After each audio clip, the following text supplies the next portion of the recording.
Miniature paints like the ones from the 90s. When I saw that Warcolor was going to make a version of the pots that I started my journey of painting miniatures with, I was onto that like a Slaanesh demonhead at a bachelor's party. I don't think you guys can even fathom how much of a hype for me is finding something that emulates paints from the 90s. After all these years painting, I obviously have a sizable collection of pots. This doesn't mean that sometimes you don't have to struggle to find a color for the miniature that you're trying to paint. For those of you that, like me, are trying to emulate 19th paint jobs, having colors that look and feel the same as the ones that we have in the old painting guides is a great plus. These are my two favorite painting guides, but if you have been in the channel for a while, you know them. And if you don't, consider subscribing. Warcolours sent me their Nostalgia 94 paints and it was time to check them out. You know what they say, you only have one chance to make a first impression, and in this case mine is positive. First of all, nostalgia factor, all names into new paints, I absolutely love that. I know these colors by heart and I swear that I can't tell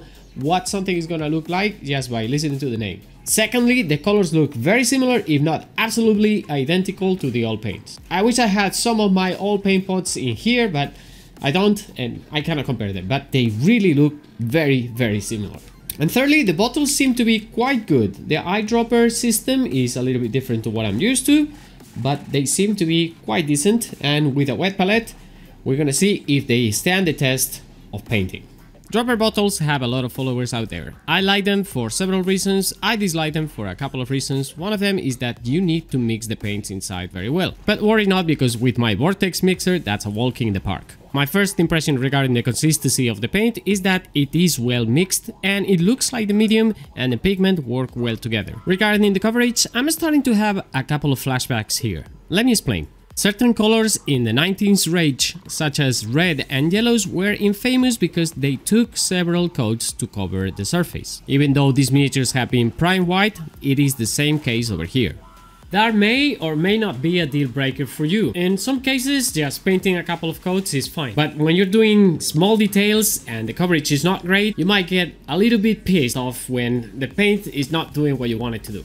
Now, regarding my own opinion, I don't have a problem with that. I'm used to painting with different mediums, and honestly, it is not difficult to get used to this one. And so far, the biggest plus for me is that they are named and they feel the same as the old paints. But on the slightly negative side is that if they feel like the old paints, sometimes they do things like the old paints. The names of the paints are either exactly the same or very similar to the old one. So if you follow one of these painting guides, it's a no-brainer. You're gonna know exactly what you need. So what do you have with the starter box? Well, first of all, you have the three basic colors. You also have black and white, ultra famous goblin green, the ubiquitous brown, which helps quite a lot on painting fantasy miniatures, a flesh color, which is also very useful, and a silver color, mithril silver. I will say a couple of things about these a little bit later, so stay tuned. And then you have a couple of interesting additions. A quite decent brush, size 3, which is my favorite, and something quite unexpected, a goblin green marker for the rims of your bases. Now, this is probably one of the most interesting additions, flesh wash. Why is this important? Because this is one of those holy grails that finding the exact match to the one that we had in the 90s is very difficult nowadays. So this is worth all the money that you pay for it.